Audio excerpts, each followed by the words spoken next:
دعائے خلیفہ اتار، یا رب المصطفیٰ، جو کوئی 14 صفحات کا رسالہ ملازمت کے بارے میں 15 سوال جواب پڑھ یا سن لے، اسے رزق حلال کمانے کی توفیق عطا فرما اور اس کی والدین سمیت بے حساب مغفرت فرما، آمین بجاہ خاتم النبیین صلی اللہ علیہ وآلہ وسلم۔ درود پاک نہ پڑھنے کا وبال۔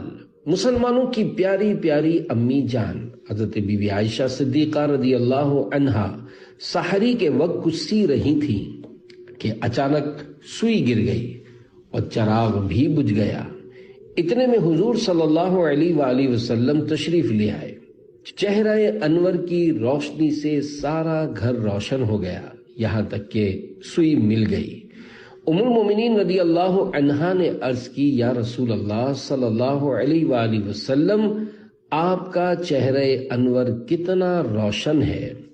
حضور صلی اللہ علیہ وآلہ وسلم نے ارشاد فرمایا، اس شخص کے لیے ہلاکت ہے جو مجھے قیامت کے دن نہ دیکھ سکے گا۔ عرض کی، وہ کون ہے جو آپ کو نہ دیکھ سکے گا؟ فرمایا، وہ بخیل یعنی کنجوس ہے۔ پوچھا، بخیل کون؟ ارشاد فرمایا، جس نے میرا نام سنا اور مجھ پر درود پاک نہ پڑھا۔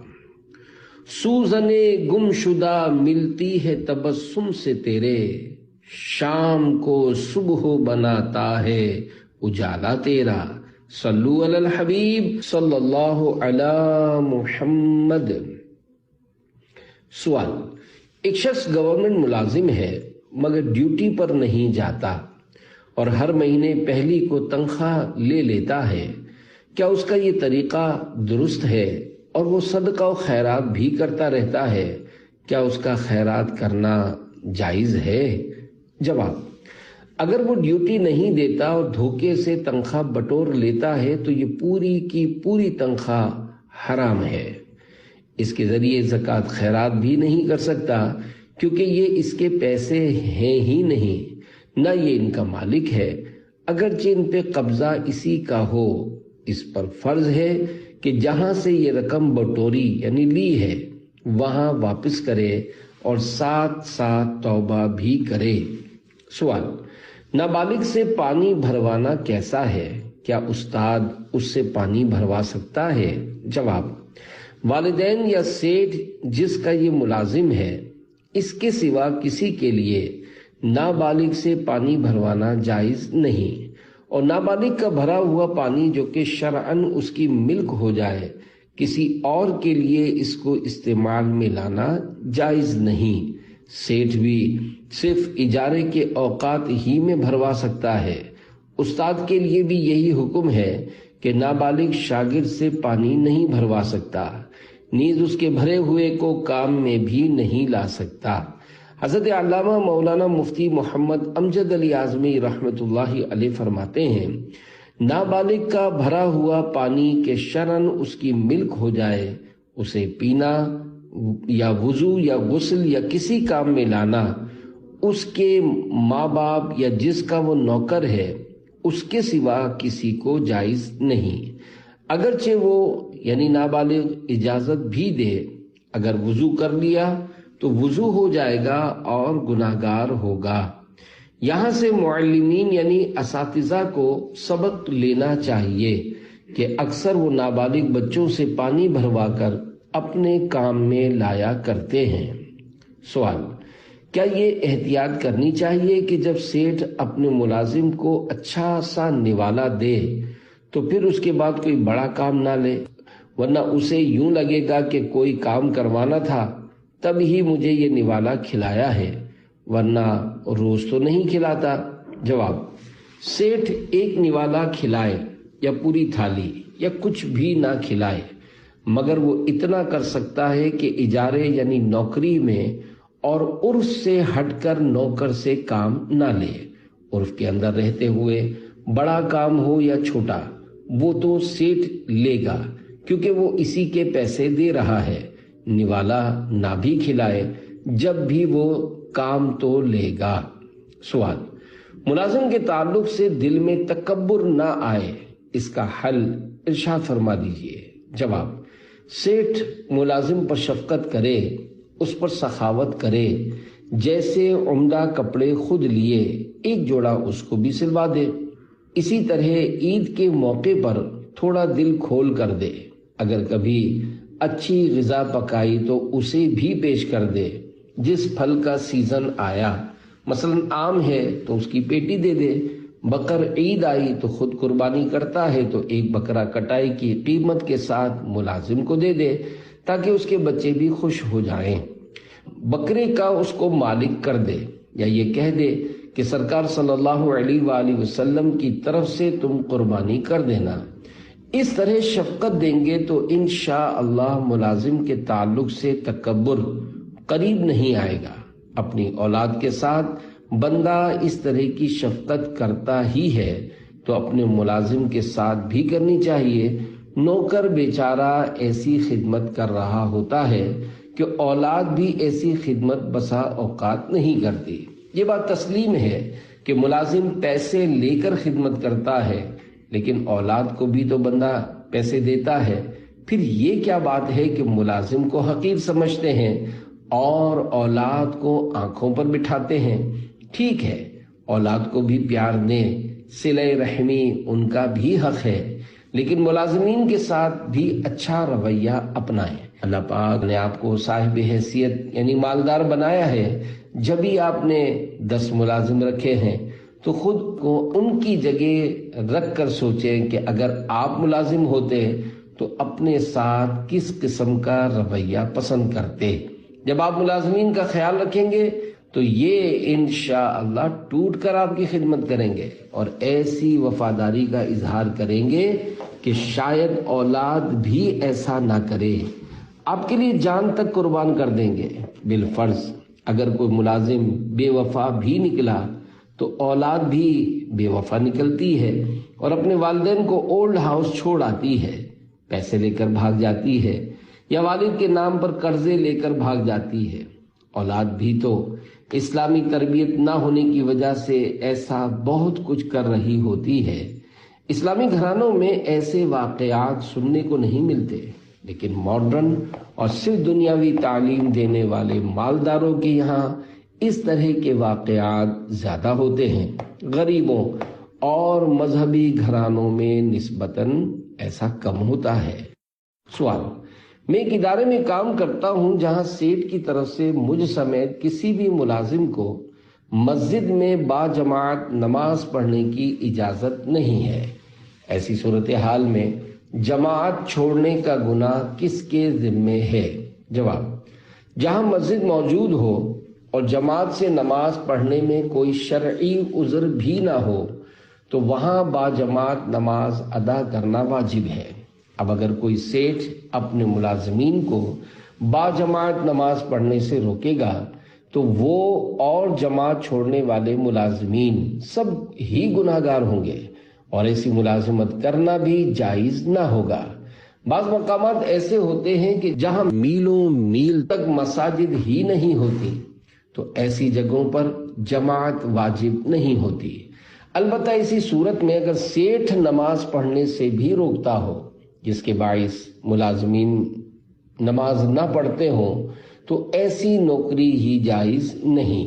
سوال: آفس کی چیزیں مثلا پرنٹر اور فوٹو کاپی مشین وغیرہ اگر کوئی ملازم اپنے ذاتی استعمال میں لانا چاہے تو کس سے اجازت لینا ضروری ہوگی؟ جواب: اگر وقف کی چیزیں ہیں تب تو کسی سے اجازت لینا کافی نہ ہوگا، اور اگر پرائیویٹ ہیں تو اصل مالک یا جس سے اس نے اپنا نمائندہ بنایا ہو اور اختیار دیا ہو اس کی اجازت سے استعمال کر سکتے ہیں۔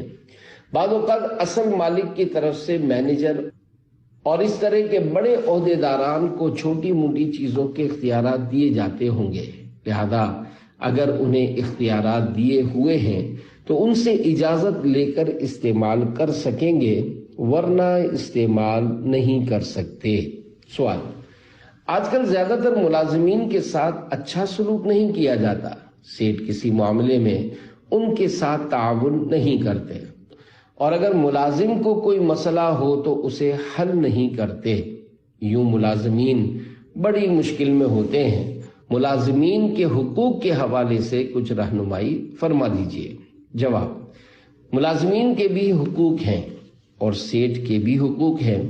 بعض اوقات سیٹھ ملازمین پر ظلم کر رہا ہوتا ہے، اور اگر ملازم ایسا ہے کہ جس کی سیٹھ کو محتاجی ہے، جیسا کہ بعض ملازمین ایسے پاورفل ہوتے ہیں کہ کاروبار سنبھالے ہوتے ہیں اور انہیں سارے راستے پتہ ہوتے ہیں، تو یوں وہ بڑے قیمتی ہوتے ہیں اور سیٹھ کو چلا رہے ہوتے ہیں، تو ایسے ملازمین بعض اوقات سیٹھ کو کھلونا بنائے ہوئے ہوتے ہیں۔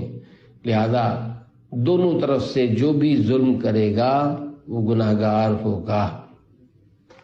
زیادہ تر سیٹھوں کی شکایت کی جاتی ہے کہ یہ لوگ ظلم کرتے ہیں، لیکن ہر سیٹھ ایسا نہیں ہوتا، بلکہ بعض سیٹھ ایسے بھی ہوتے ہیں جو ملازمین کو اولاد کی طرح رکھتے ہیں اور ان کے ساتھ حسن سلوک سے پیش آتے ہیں۔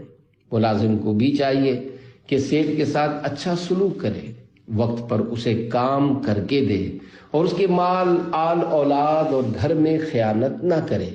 اگر ملازم کا کردار ستھرا ہوگا تو سیٹھ اخلاقی طور پر خود بخود اس کے ساتھ اچھا رویہ اختیار کرنے پر مجبور ہو جائے گا۔ عام طور پر تالی دونوں ہاتھوں سے بج رہی ہوتی ہے، تاہم سیٹھ کو چاہیے وہ ملازم کا خیال رکھے، اسے وقت پر تنخواہ دے اور تنخواہ کے لیے دھکے نہ کھلائے۔ مثلا پرسوں دوں گا یا ترسوں دوں گا کر کے بیچارے کو تنگ نہ کرے۔ جس طرح ہمارے یہاں پہلی تاریخ کو تنخواہ دینے کا عرف ہے، تو پہلی تاریخ کو تنخواہ دے دے۔ یاد رہے، جو کم تنخواہ والے ملازمین ہوتے ہیں، مہینے کے آخری تاریخوں میں ان کی تنخواہ ختم ہو جاتی ہے اور ان پر قرضے چڑھے ہوتے ہیں۔ لہذا اگر سیٹھ احسان کرنا چاہیں تو پہلی تاریخ سے 2 دن پہلے انہیں تنخواہ دے دیں تاکہ یہ بیچارے اپنے قرضے وغیرہ اتار سکیں، لیکن ایسا کرنا سیٹھوں کے لیے لازم نہیں ہے۔ اسی طرح سیٹھوں کو چاہیے کہ عید اور شادی بیاہ کے موقع پر ملازمین کو تحائف دیں تاکہ ان کا دل خوش ہو۔ یہ دینا اگرچہ فرض نہیں کہ اگر نہیں دیں گے تو گناہگار ہوں گے، لیکن پھر بھی دیتے رہیں۔ یوں ہی سیٹھ کے گھر میں کوئی اچھی چیز پکے تو وہ ملازم کو بھی کھلائے، کہ اس طرح کرنے سے ملازم خود بخود وفاداری کرے گا اور سیٹھ کی محبت اس کے دل میں گھر کر جائے گی۔ اگر سیٹھ اور ملازمین ایک دوسرے کے ساتھ حسن سلوک کریں گے تو انشاءاللہ ہمارا معاشرہ صحیح ہو جائے گا اور اس سے ظلم کا قلع قما یعنی خاتمہ ہوگا۔ سوال: میں پریس کا کام کرتا ہوں اور ہمارے پاس عموماً پرنٹنگ ایجنسیوں والے اپنی پلیٹیں چھوڑ جاتے ہیں اور ہم نے یہ لکھ کر لگایا ہوا ہے کہ 15 دن کے بعد ہم ذمہ دار نہیں ہوں گے۔ اس کے باوجود ہم اخلاقی طور پر 2 مہینے تک پلیٹیں سنبھال کر رکھتے ہیں اور اس کے بعد ہم ان پلیٹوں کو ضائع کر دیتے ہیں یا بیچ دیتے ہیں۔ یہ ارشاد فرمائیے کہ ہمارا ان پلیٹوں کو بیچنا کیسا ہے اور پلیٹیں بک جانے کے بعد پلیٹوں کا تقاضا کرنا کیسا ہے؟ جواب: آپ کی باتوں سے ایسا لگ رہا ہے کہ پلیٹیں واپس لینے اور دینے کا عرف ہے۔ ایسی صورت میں آپ کا یہ کہہ دینا کہ 15 دن کے بعد ہم ذمہ دار نہیں ہیں، یہ شرط شرعاً غلط ہے۔ جس کی پلیٹیں ہیں اسے واپس کرنی ہی ہوں گی، چاہے وہ 15 دن بعد آئے، مہینے بعد آئے یا 100 سال بعد آئے، کیونکہ مالک اپنی چیز کے مطالبے کا حق رکھتا ہے اور اپنی چیز مانگ سکتا ہے۔ اس کا حل یہ ہے کہ جن کی پلیٹیں ہوں انہیں فون کر دیا جائے کہ آپ کی پلیٹیں رکھی ہیں، لے جائیے، یا اگر قریبی جگہ ہے تو کسی ملازم کے ذریعے پلیٹیں وہاں پہنچا دیں، کیونکہ آپ کے لیے یہ پلیٹیں رکھ لینا اور استعمال میں لے آنا جائز نہیں ہے۔ البتہ اگر پلیٹوں کا مالک کہتا ہے کہ مجھے پلیٹیں نہیں چاہیے، تم لے لو، تو پھر آپ کا لینا جائز ہو جائے گا۔ سوال: تجارت کرنے والے بعض لوگوں کو اگر یہ کہا جائے کہ آپ اپنے کاروبار کے بارے میں شرعی رہنمائی لے لیجئے یا دارالفتہ چلے جائیے تو وہ کہتے ہیں کہ نہ ہم جھوٹ بولتے ہیں اور نہ ہی کسی کا پیسہ کھاتے ہیں، پوری زکوٰۃ بھی دیتے ہیں، اس لیے ہمیں شرعی رہنمائی لینا ضروری نہیں ہے۔ اس بارے میں آپ کیا فرماتے ہیں؟ یہ سوال شعبہ ملفوظات امیر اہل سنت نے قائم کیا ہے، جبکہ جواب امیر اہل سنت دامت برکاتہم العالیہ کا ہی ہے۔ جواب: اگر میں یہ کہوں کہ اس دور میں 99.9% بزنس مین یعنی تاجر ایسے ہیں جن کو بزنس یعنی تجارت کے مسائل معلوم نہیں، تو شاید یہ مبالغہ نہ ہو، صرف باتیں کر رہے ہوتے ہیں کہ ہم تو اللہ اللہ کر رہے ہیں، ہمیں زیادہ لالچ نہیں ہے، بچوں کے لیے روزی روٹی کماتے ہیں، حالانکہ حرام گھسیٹ کما کر اپنے اکاؤنٹ میں بھر رہے ہوتے ہیں اور انہیں اس کا پتہ بھی نہیں چلتا۔ یہ سمجھ رہے ہوتے ہیں کہ میں نے کون سی شراب کی دکان کھولی ہے یا میں کون سا سود کا کام کر رہا ہوں، حالانکہ بات پر جھوٹ بول رہے ہوتے اور دھوکہ دے رہے ہوتے ہیں۔ ان چیزوں کو یہ سیریس یعنی سنجیدہ ہی نہیں لیتے، سمجھتے ہیں کہ کاروبار میں یہ سب چلتا ہے، ان چیزوں کے بغیر کاروبار کیسے ہوگا؟ جھوٹ نہ بولو تو چیز بکتی ہی نہیں ہے، نعوذ باللہ۔ یہ شیطان کا بنایا ہوا ذہن ہے۔ جب یہ حال ہوگا تو برکت کیسے ہوگی؟ نمازوں میں دل کیسے لگے گا؟ خشوع و خضوع کیسے آئے گا؟ رقت کیسے آئے گی؟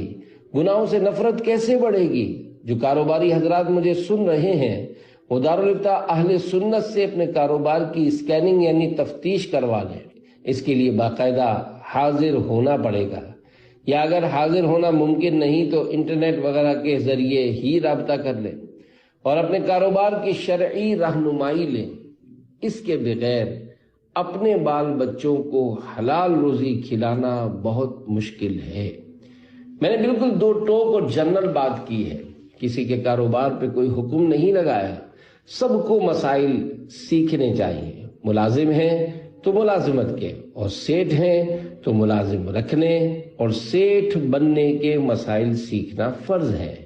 اگر یہ کہیں گے کہ یار ہم اس چکر میں نہیں پڑتے، تو قیامت کے دن بھی کہہ دینا کہ ہم اس چکر میں نہیں پڑتے، نعوذ باللہ۔ کہیں ایسا نہ ہو کہ جہنم میں ڈال دیا جائے۔ جب ہم دنیا میں آئے ہیں اور الحمدللہ مسلمان ہیں تو ہمیں اللہ و رسول کے احکامات ماننا ہی پڑیں گے، اس کے بغیر چھٹکارا نہیں ہے۔ جب تک کوشش نہیں کریں گے تو کچھ نہیں ہوگا۔ اللہ کریم ہم کو کوشش کرنے والا بنائے۔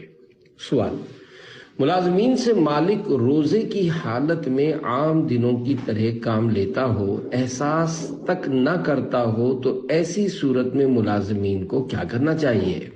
جواب: مالک اپنے ملازمین کو روزے کی حالت میں رعایت نہیں دیتا اور پورا کام لیتا ہے تو مالک کو ایسا کرنے کے بجائے روزے دار کے ساتھ احسان کرنا چاہیے۔ حدیث پاک میں ہے، جو اس مہینے یعنی رمضان میں اپنے غلام پر تخفیف کرے یعنی کام کم لے، اللہ پاک اسے بخش دے گا اور جہنم سے آزاد فرما دے گا۔ بہرحال کام کی وجہ سے روزہ معاف ہو جائے یا قضا کرنا جائز ہو، ایسا نہیں ہو سکتا۔ اگر روزے کی حالت میں کام نہیں ہو سکتا تو کوئی اور روزی کا سبب تلاش کریں، مگر کام کی وجہ سے ایک روزہ بھی ترک نہیں کر سکتے اور نہ قضا کر سکتے ہیں۔ سوال: بعض والدین بچوں کی اسکول سے چھٹی ہو جانے پر انہیں مار پڑنے اور نمبر کٹنے سے بچانے کے لیے جھوٹی اپلیکیشن لکھ کر بھیج دیتے ہیں اور جان پہچان والوں سے جھوٹے سرٹیفکیٹ بھی بنوا لیتے ہیں۔ اسی طرح دفاتر میں ہوتا ہے کہ اگر ملازم کو چھٹی لینا ہو تو وہ بیماری کی جھوٹی اپلیکیشن بھیج دیتا ہے۔ کیا اس طرح جھوٹی درخواستیں دینے والوں کو بھی اس حدیث پاک کہ جھوٹے بیمار نہ بنو کہ واقعی بیمار ہو جاؤ گے سے عبرت حاصل کرنی چاہیے؟ جواب: جو والدین اور ملازم اس طرح کر رہے ہیں وہ جھوٹ بول کر گناہگار اور عذاب نار کے حقدار بن رہے ہیں۔ جو والدین یہ کہہ رہے ہیں کہ بچے بیمار تھے، حالانکہ وہ جانتے ہیں کہ بچے بیمار نہیں تھے بلکہ مہمان بن کر حلوہ کھانے گئے تھے،